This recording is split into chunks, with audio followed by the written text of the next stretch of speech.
Hey y'all, I'm back. I am here to give y'all my take, my review on the haves and the have-nots. This is season 5, episode 15. This was titled The Third Quarter. Now, luckily, there has not been a bad episode yet, but there was a lot of information in this episode, so there's a lot to get to. But before we get into that, if this is your first time on my channel and you're somewhat okay with me within this first 30 seconds, go ahead and click that subscribe button. I promise you won't be disappointed. I will give you great commentary. I promise. And if you're a returning subscriber, thank you so much for your support. I genuinely appreciate it. Now, the reason why we're here. Let's get to it. Now, so the episode starts off where it left off, as usual, with Wyatt in the bar. He has accidentally killed the drug dealer, and he is laying, like, dead to the bed. The floor, technically, with a pool of blood. So, Wyatt freaks out. I don't know why he freaks out, because he should be used to killing people by now.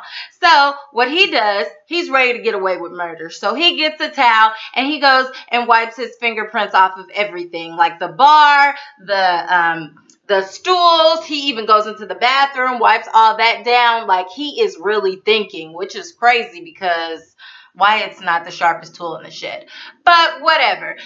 He does notice, oh, there's a camera. So then he gets a tape and like out of the VCR, I guess, where the camera was recording. And I'm like, dude, who has VCRs? Like, who even has tapes? Like, companies still make tapes? Like, I know this is TV, but come on now. Anyways, he should have pulled out a DVD, but he pulled out a tape, a VHS, and so he wants to get rid of that evidence. He then, I don't know if he was about to do drugs or something on the table, or if his things were just on the table, but perfect timing, Jim walks into the room. So when Jim walks in, he like snaps. So Jim must have been able to trace him and find his location. So he snaps. He's about to go off on Wyatt, but he looks to the floor and notices like, oh shoot, like this is a situation. Okay, like what in the world is happening? And then so he's like, did you do that, Wyatt? Okay, well duh, you know your son is a killer. So Wyatt is like, well, he was beating me. Dad, he was beating me. Like I didn't try to. So then Jim is like, what are you even doing in a place like this anyway? And I'm like, dude, like, don't the place look sketchy? Your son is sketchy. Like, it kind of fits. Whatever. So Wyatt is like, okay, enough of this small talk. Like, we gotta go. And Jim is like, no. Like, he starts getting a towel and he starts wiping everything down. And I'm like, wow, like father, like son. Like, this is crazy. So, but Jim is just always smarter than Wyatt, a few steps ahead of him. Jim starts knocking over things in the bar because it has to look like somebody tried to like rob the place or cause the commotion. You cannot simply just leave everything perfect and a dead body on the floor. Like, it doesn't make sense. You got to create a story. Okay, so wipes everything down so he can stage a robbery. Then he goes to check the guy's wallet that's dead because he wants to know, like, who is this? Okay. He looks at the wallet, okay, and this is Wyatt's unlucky day because Wyatt should have known who he was dealing with in the first place. It is a Malone. And Jim, I feel like all the life was drained out of him in that moment because he's already not on good terms with Mama Rose, okay? The Malones are not dealing with him. They already tried to set the DA's murder on him. So it's about to be smoke in the city, basically. So, whatever the case, he's like, we got to talk about this later. We got to rush out of here. So, they leave. Now, we're back at the hotel where Candace is staying. So, there is a guy that's sitting in the bar area, like where the tables are, and he actually requests for the new bartender to come over to him and assist him.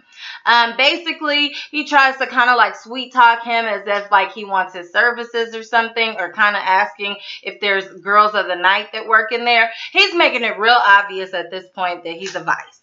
Okay? He's an undercover cop. He's trying to bust them, and the dude is like, sorry, I don't know what you're talking about. Not interested. None of that goes on here. And then he walks away. Okay, so when he goes back to the bar, Gia is sitting at the bar, so he warns her, like, don't go near him because he's a vice. So perfect timing. Candace comes up, sits at the bar. Mind you, she told Gia she's not supposed to talk to her in public or be seen with her in public, but Candace breaks all the rules, but I guess you can when you make up the rules. So Candace tells Gia, like, I need my money. And Gia was like, I thought you didn't want it. Like, what? Come again? I thought you just fired me. I thought you out this business. Candace is like, what did I say? Okay. If I'm your boss once, I'm your boss at all times, okay? So Gia goes ahead and follows instructions because she actually likes when Candace is in charge and gives her the money. Okay, so then the bartender then warns Candace about the vice at the bar as well.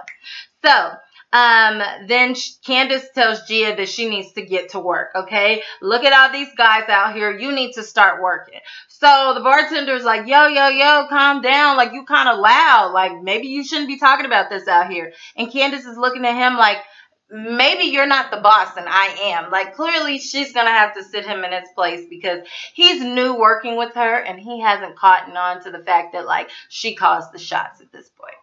Okay, so Gia's wants to go over to the old man to see if, like, he's interested because Candace has told her to do so. Okay, so but Gia was like, no, I already tried him earlier. I don't really think he's interested in me. So Candace is like, oh, but I do know who he's interested in. So she tells the bartender, you take your little cute self over there and you go and you make sure we get his services. And the bartender is like, what? Now remember, y'all, last episode, she already peeped him out. She was like, I think that you'll take male and female clients, okay? And he was like, no, I'm strictly girls. And she's like, yeah, but for the right price, you'll get a guy. And so she already knows he's in the business. So she's setting him up to do that. So while he goes over to the old man and is kind of talking to him, Candace walks straight up to the Vice's table. I should have known something was going on here because why would you even approach him?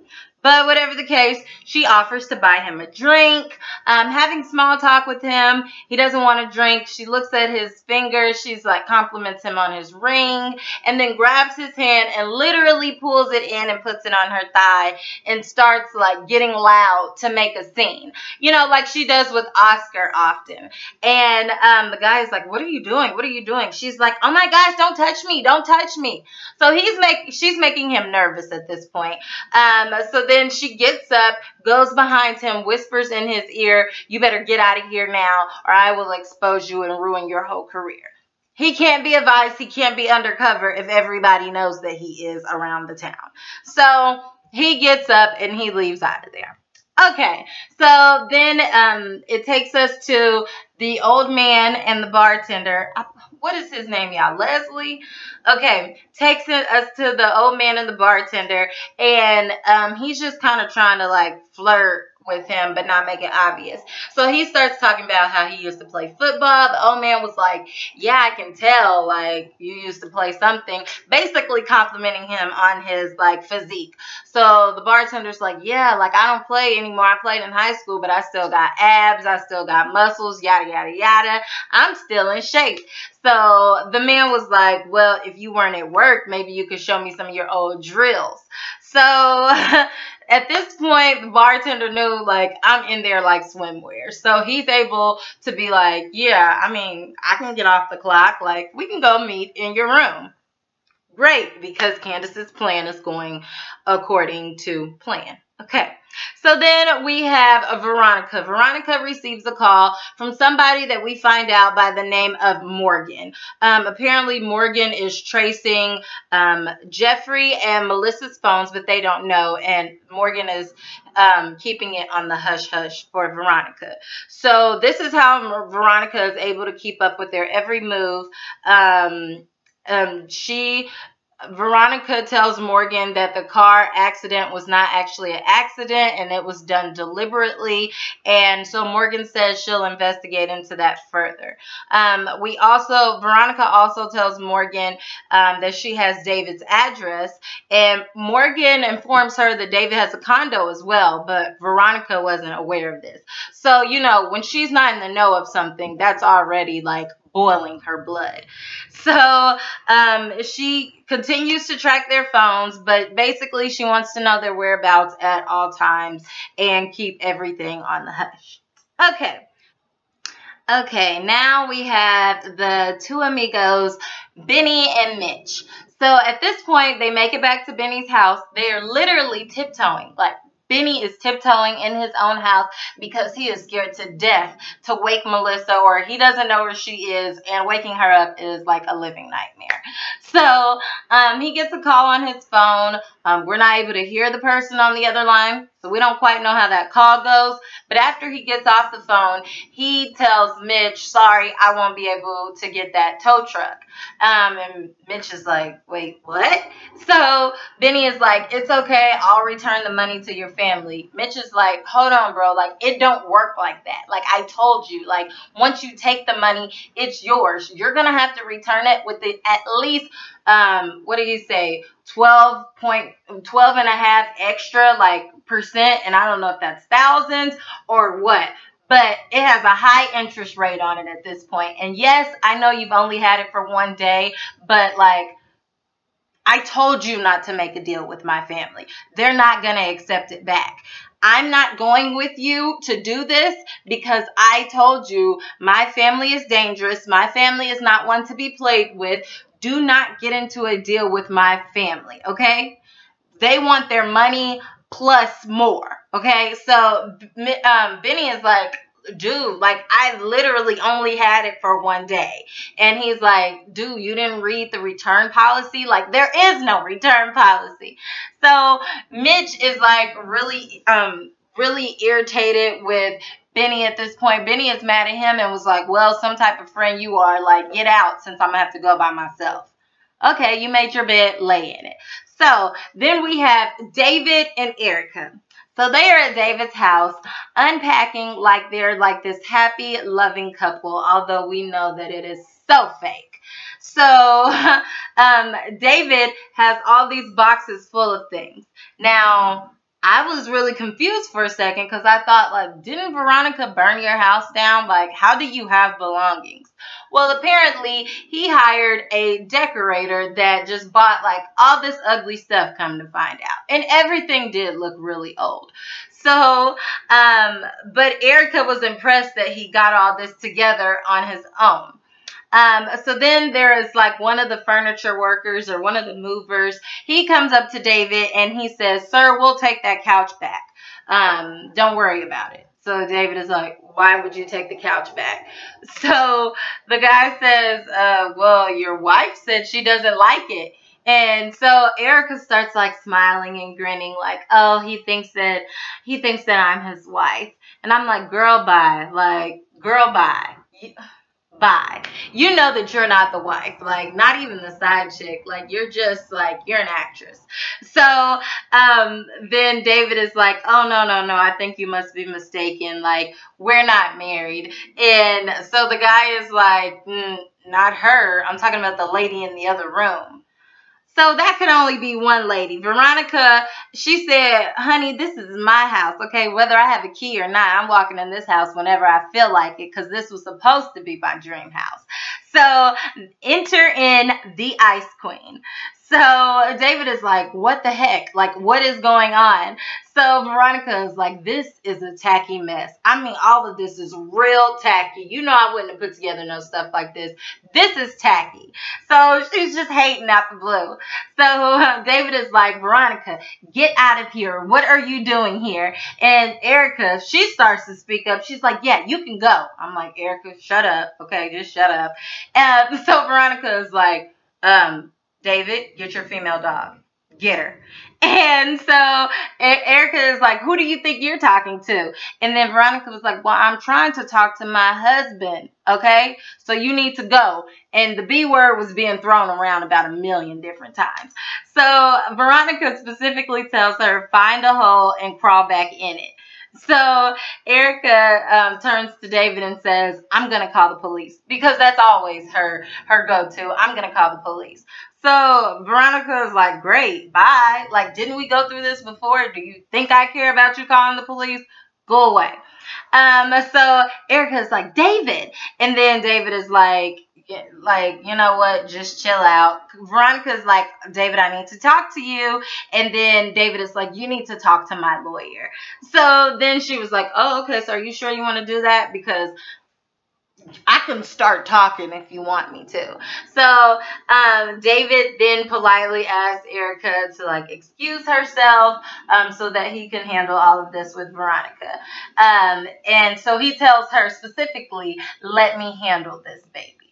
Oh my gosh, why did he say baby? Okay, because that like sent steam out of Veronica's head. So she's like, baby? Oh, you just met this girl, okay? She didn't say girl, but what? You just met her talking about baby. And so Erica is like soaking this all in. She's like, sure, I'll be upstairs in our bedroom. And then she leans in and kisses David right in front of Veronica. And I'm like, girl, Veronica knows that you're in this plan with Candace, but like, she's gonna end up killing you. Like, when this is all over, the show is going to be missing a cast member because Erica is going to die. There's no way Veronica is going to let her get away with this. So if looks could kill, she would have been dead in that moment. But anyways, Erica goes upstairs. So David asks Veronica, what does she want? Veronica says, we need to talk about Jeffrey. And then David is like, no, you need to leave and get out of my house. At this point, Veronica doesn't realize that Jeffrey is not in jail anymore. But of course, David got him out of jail because he was able to pull some strings. So at this point, she's trying to dangle Jeffrey over David's head. So she's like, I'm just trying to get our boy out of jail. He needs to say that Benny killed Quincy and he can get out of all of this. So David is like, this is something personal you got against Benny. Like, my son don't have nothing to do with this. Like, do what you want to do. I don't care. He's not bothered because Jeffrey's already out.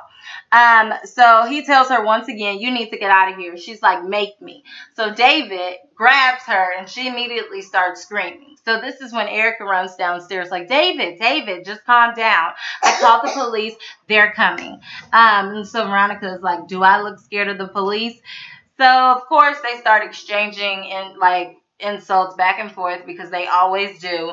Then Veronica is about tired of this. She starts just walking around the house like she owns the place, okay? She goes into the dining room. She was like, look at this tacky vase. Why would you buy this? Picks up the vase, throws it at the glass table, goes to the other side of the room, gets the matching vase, throws that at the table, and it's literally, the table is shattered, okay? And when she's done, she says that she played whack-a-hoe all over the place, and then she burns out, okay? So when she leaves, Erica is like, oh my gosh, I can't believe what just happened. David is extremely apologetic because his crazy ex-wife keeps invading their life, and he's like, I'm sorry, are you okay? I apologize for everything. So David tries to make him feel better. Erica tries to make David feel better. So she says, everything's okay. I didn't like the table anyway, okay? And I really didn't like the couch or the rugs. I basically didn't like your decorator that you hired. So come in here. We'll take care of this. So basically, she's going to be acting like the wife, and she's going to redecorate his place. So then we have Hannah. Yeah, I done about had enough of Derek, okay? I thought I used to like Derek a few episodes ago, and I'm done with Derek, okay? Derek is team too much, okay? But Derek and Hannah in the kitchen. Melissa's in the kitchen. Melissa's always in the kitchen, okay? And every time we see her, she looks like who did it and why, okay? So Hannah introduces the two of them to each other. Benny is like upstairs or gone somewhere, so he's not even in the picture at this point. And then Melissa tells them she's going to go upstairs. She specifically says, I'm going to go upstairs to my room. And Hannah, she's slick because she noticed, like, my room, like, oh, okay, so this girl is crazy. Yeah, Benny tried to tell you you didn't invite the psycho into your house. Whatever the case, after she leaves, Hannah thanks Derek for the flowers that he stalked her and gave to her. I'm sorry. Yeah, I'm sorry, my baby is laying on the ground. Okay. So after she thanks him, he sneaks up behind her, well, in front of her, and literally starts like tonguing her down, like making out with her. And I'm like, Derek, like, why are you so pushy and forward and aggressive? Like, Hannah doesn't even give off that vibe, but he keeps doing it. And if anything, that's gonna make her not be interested anymore. But she kind of like pushes him off, and he's like, let me take you to dinner. And she was like, no, no, no, like, I don't want you to waste your money. And I'm like, girl, bye. He's not wasting his money. Like, he wants to spend his money on you. So he's like, no, let me take you. And she's like, Derek, what do you want? And he's like, what do you mean, what do I want? And she was like, are you doing all this just so you can try to sleep with me? And he's like, yeah, like, I already told you. Like, duh. And she's like, she laughs because she can't believe, like, she thinks he's halfway joking because she can't believe that he's being so forward at this point. And she's like, well, you know, that's not happening. And then he was like, yes, I know, you're a Christian woman, but what kind of man would I be if I didn't try? And so basically he's laying all his cards out on the table, like, take it or leave it. At least you're not being deceived. Okay, so he even goes a step further, like, I love your face, I love your eyes, I love your body. Like, I'm just being honest. I'm too old for games and all that. And Hannah is like, dang, well, that's not romantic. And he's like, well, I wasn't trying to be honest. I'm just trying to be honest with you, okay? But dinner would be romantic. So she's just like, you know, I'm not used to all this and somebody being into me. And he says, I'm not used to this either, but we're not young and I know what I want. And what I want is you. And she's like, okay, well, I know that I'm not having sex until marriage. And he's like, okay, well, then let's go to the jewelry store. And she's like, what? You would really marry somebody that you barely know? And he was like, no, but I would marry you. And she's like, boy, you playing, but she halfway blushing. And he's like, no, I'm telling the truth. And I'm like, dude, if you would marry her and you don't know her, like, you really are crazy. Like, I'm just waiting for you to snap, okay? So then she's like, no, you married me to get in my pants. And then he has a really good comeback. Yeah, I got to give him his props. He said, no, I wouldn't marry you just to sleep with you. But if we did, you would marry me just to sleep with me. And I'm like, that was kind of cold. That was really good. Like, basically, like, you don't know what you're missing, but if you had this, you would be dying to marry me. But whatever. Okay, so she's like, don't be nasty. And he's like, that's just a fact. I'm just saying. Then they start making out in the kitchen again. And I'm like, Hannah, he gonna get it. Okay, just watch. Okay, so Benny walks in. He's like pissed off. Like, oh my gosh. Like, you need to chill out. Like, dude, you again? Like, she looking like, boy, mama gotta have a life too. And she's like, mind your business. Actually, you need to go handle your business with Melissa. Benny looks disappointed just by the sound of her name in general, and he just like leaves out. Okay, so then we have Landon. Landon is in the hotel hallway on the phone. We find out that he is on the phone with Great Value Obama, aka Charles. Okay, so Obama is asking him, like, are you there? Have you spoken to her yet? How do you think she's going to react? Landon tells him, I'm outside of her room. I haven't spoken to her yet. She's going to be hostile. She's not going to be happy about this pop-up visit. But I'll speak to her momentarily and let you know what happened. Okay, Landon knocks on the door. Candace opens up the door for him, not enthused to see him, but she's like, look, the only thing I want to hear is that he unfroze my funds in my account. And then Landon says he did unfreeze them. She's like, okay, great, bye. And Landon is like, no, no, no, Candace. You know that he wants to see you. And she's like, no, I'm not doing that. Then so Landon tells her, look, like, whatever it took to get that money may actually cost you a lot of money in the end. And so Candace is like, you don't know what I did. And then Landon is saying, look, Great Value Obama wants to help you. Well, Candace, she doesn't want help. So Landon even goes a step further to say, like, is this anger and rage because of the death of your son? She's like, do not even attempt to bring up my son. They're not friends like that, so I understand. So don't try to have a touching moment with me like you don't know me. Okay? So then he says, like, you should talk to someone about it, like a therapist or something. Then Candace is like, bye, get out my face. Shuts the door. So then, of course, Landon has to call Charles back and update him on what's going on. Charles actually seems genuinely concerned on the phone. Like, does she look sad? Oh my gosh, it's her son. She needs more time. We're going to give her a little bit of space. I'm really worried about her. We'll make sure that she stays out of trouble. We're going to give her some space and time, but eventually we're going to have to start playing hardball with her. And hardball would be stopping some things for her, and he's going to have to see her in person. But then Charles thanks Landon for his work. He says he sincerely appreciates it. Okay, so then we have Candace. Candace logs into the computer and sees her funds are available. She's super happy. The first call that she makes is to Benny, tells him that she needs a favor, but she has to see him in person. So Benny says that he will text her the address to where he is. Okay, so then we have Mitch. Mitch walks into this dark room. You can tell, like, this is the mob, okay? This is the mafia. He walks in, dimly lit, okay? It seems like a Godfather movie. So when he walks in, he asks if Vinny is around. Now, y'all, put two and two together. They said Vinny wasn't around. They haven't seen him. But Vinny must be the Malone that Wyatt killed, but they don't know yet. Dun, dun, dun. Okay, so then Mitch asked the guy that he was talking to, he said, hey, do you ever hear of the family taking money back without interest? So the dude laughs and was like, never, okay? Once money is taken, blood is on the line, okay? So is this about that black kid? So Mitch is like, dude, like, my friend, like, Benny, okay? He's got a name.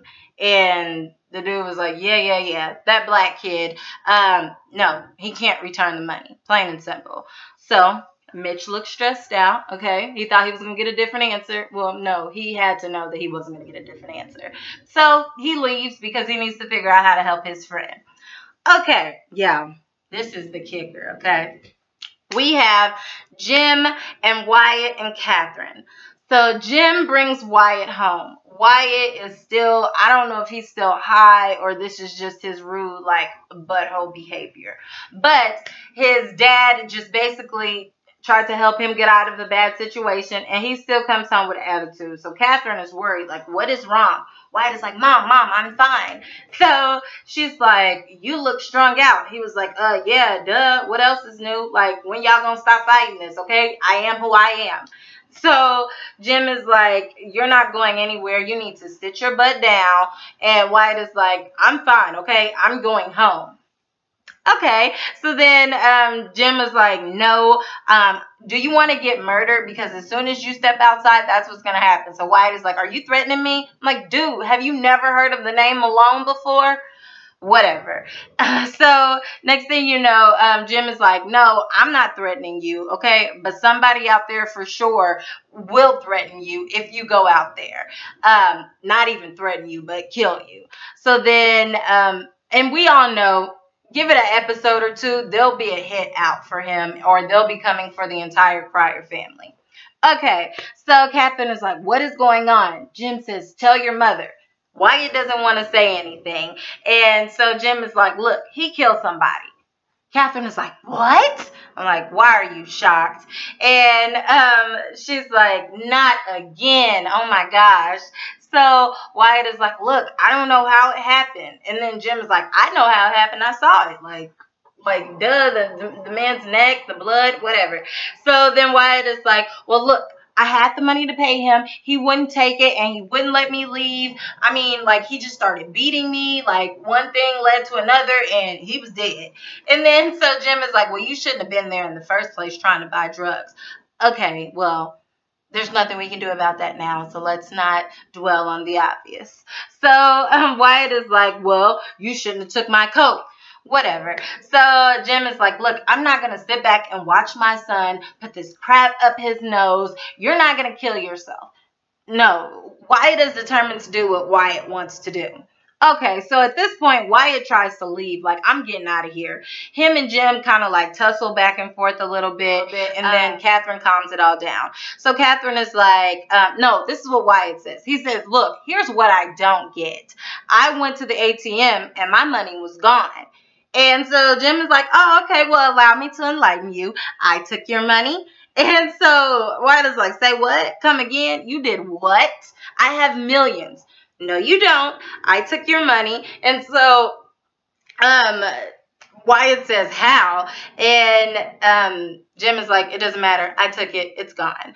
So Katherine says, Jim, what are you going to do? Jim says, I don't know, but I suggest that you go upstairs and you just chill out. So Wyatt is like, I told you I'm not going upstairs. I'm leaving, okay? Jim tries to stop him at this point, but Katherine is like, just let him go. And when she did that, I'm like, yes, this is what I've been waiting for. He's an adult, okay? Let him learn from his bad decisions. Maybe he would stop making them. But if y'all keep pulling him out of it and being a crutch, he keeps making bad decisions because he has no consequences. So Jim is like, you're a hazard to yourself, son. Everyone can see it but you. And then Wyatt is like, you took my money? Jim said, yes, you're a danger to yourself. Wyatt says, all of it? And Jim says, that's what I said. So then Wyatt says, okay, and walked out. Like, basically, like, I'm going to get you, okay? And I'm like, y'all know he a killer, so watch your back. Okay, so Jim and Katherine, I feel sorry for them because they just look stressed out at this point and they don't have control of anything in their lives. Okay, the icing on the cake of the episode. Justin mysteriously finds out where Jeffrey lives because he used his police resources and found Jeffrey at David's condo. So he walks inside. Jeffrey just looks happy to be on a comfy couch and free, not in jail. So at this point, Jeffrey is like, what do you want? Justin is like, wow, this is a really nice place. Like, your dad's letting you stay here. Jeffrey's like, I don't want to do this. What do you want? And so Justin is like, look, I know I'm a butthole, but like, I really can't stop thinking about you. And please just tell me what to do. I'll do it. Anything. So Jeffrey says, you need help, okay? You need therapy. And so Justin is like, oh, perfect. Okay, you're a therapist. You can help me. So Jeffrey is like, no, I cannot help you, but you do need to go get help. So Justin's like, I don't know what to do. Like, something's wrong with me. Like, I just can't stop wanting you. Like, you're all I think about. And then Jeffrey is like, yes, that's because you're gay. That's why. And you're in denial. And Justin is like, no, I'm not. Okay. I like women. I like a lot of women. And I'm like, I can't tell because I haven't seen you like mess with one woman in this show. Like, you didn't even kiss your wife, but whatever. And so he's like, I love girls. And Jeffrey's like, you also love other things and positions as well. And so Justin is like, look, you know what? I'm leaving. So Jeffrey is like, oh, okay, cool, because I don't want you here anyway. So he starts leaving, but Justin was like one of those girlfriends that like want to act out because like she wants you to chase her, but Jeffrey wasn't chasing Justin. So Justin was like, look, I'm not really leaving. Comes back in and they kiss, and next thing you know, they are like on the couch and they are going in big time. Perfect timing, okay? Perfect timing. Veronica walks in the door and she is literally speechless, okay? Like, more speechless than she was when she pulled up to David's house and saw David with Erica. Speechless. And Jeffrey just looks at her, and I'm like, oh, man. I don't know if she's going to cry or she's going to burn the place up. I don't know. Y'all let me know what y'all think, okay? If you're new to this channel and you made it this far in the video, you may as well click that subscribe button, okay? And for everybody else that made it, thank you so much. And I will see you guys in my next video. Like, comment, and subscribe. Bye.